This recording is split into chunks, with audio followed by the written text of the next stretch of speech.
Ternyata masalah dengan makhluk ini belum selesai, guys. Hai, Lila di sini. Siapa nih di sini yang udah nonton anime yang satu ini? Yuk, absen dulu di kolom komentar. Oke. Hari ini aku mau lanjutin cerita soal anime ini ya. Di animenya ceritanya tuh kelihatan kayak udah kelar gitu. Soalnya makhluk ini udah ngebantuin si cewek ini buat ngusir roh jahat. Tapi ingat nggak kalian, si cewek ini belum ngasih persembahan ke makhluk yang sudah bantuin dia. Nah, sekarang kita flashback dikit ya. Di anime ini, kasus terakhir itu kan tentang gurunya dan kejadian sama kucing-kucing tuh. Kita balik sedikit ke cerita si peramal tua. Si pandam-pandam ini yang niatnya mau pensiun dan pulang ke kampung buat bertani, sekarang dia tinggal bareng anaknya. Suatu hari, pas lagi bertani, si madam ini ngobrol nih sama seorang kakek tua yang juga kerja di ladang. Kakek tua itu nanya, kalau kamu memang mau tetap tinggal di kampung, kenapa kamu penasaran sama gunung di belakang sana? Pas si madam ini nengok ke belakang, dia dipanggil nih sama anaknya buat pulang. Anaknya nanya, ibu itu ngobrol sama siapa? Dan di situ baru ketahuan kalau ternyata si kakek tua itu adalah hantu. Walaupun ya si madam ini udah sadar gitu kalau dia itu lagi ngobrol sama hantu. Si kakek ini minta bantuan ke si madam buat nemuin anaknya.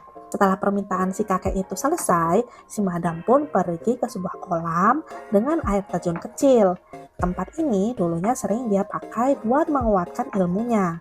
Si madam ini bergumam nih, sejak dia ketemu dua gadis di tokonya, dia merasa makin tertarik dan makin dekat ke dunia sebaliknya. Maksudnya tuh dunia roh gitu loh. Suatu hari, pas lagi santai di rumah, anaknya bilang kalau dia itu dapat surat misterius, tapi gak tahu nih siapa pengirimnya. Di surat itu cuma ada satu kalimat, apa yang bisa kamu lihat? Si madam ini langsung kenal tulisan itu. Dia tahu betul siapa pengirimnya. Dan di balik surat itu ada sebuah foto. Foto dua orang gadis yang sedang berfoto di sebuah kuil terbengkalai. Begitu lihat foto itu, si madam kaget. Tanpa pikir panjang, dia langsung emas nih barang-barangnya. Anaknya langsung bingung dan nanya, foto itu tentang apa? Si madam cuma bilang kalau kuil itu sebenarnya tuh gak ada. Jadi, kuil yang buat foto si Miko sama si Hana itu sebenarnya tuh gak ada, guys. Jadi, gimana caranya si Miko sama si Hana bisa sampai situ dan foto di situ? Itu dia yang jadi misteri. Anaknya makin bingung lah. Tapi si madam langsung bilang kalau dia gak akan pulang ke rumah untuk sementara waktu. Dalam hatinya si madam berpikir, walaupun wajah dua gadis di foto itu ditutup stiker, dia langsung tahu mereka adalah dua gadis yang pernah datang ke tokonya. Mau gak mau ya si madam harus balik ke kota sebelum semuanya ini terlambat. Di kota, Miko dan Hana yang gak tahu apa-apa nih lagi asik nonton film di bioskop. Hana megang popcorn yang gede banget.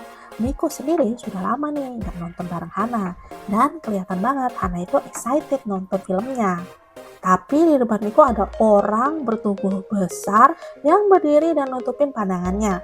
Pas Miko mau negur, dari kepalanya itu keluar semacam tentakel yang banyak matanya.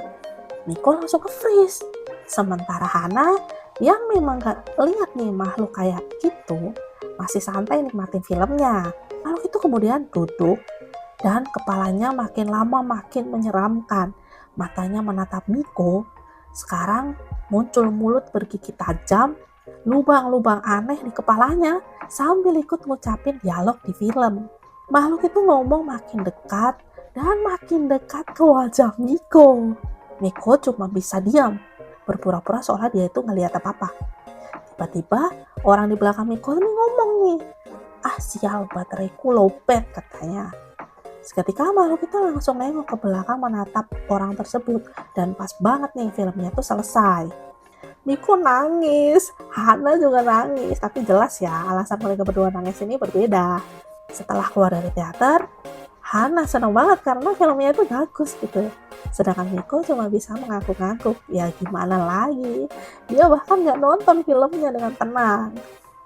Di luar bioskop, orang yang tadi bilang baterainya lowbat itu, dia nabrak nih seorang pria. Dan orang yang ngomong baterainya lowbat ini yang kelihatan kasar gitu loh. Dan ternyata masih diikutin sama makhluk yang ada di bioskop tadi. Kemungkinan besar nih, dia itu ngerekam film di bioskop, makanya dia tuh diikutin sama makhluk ini.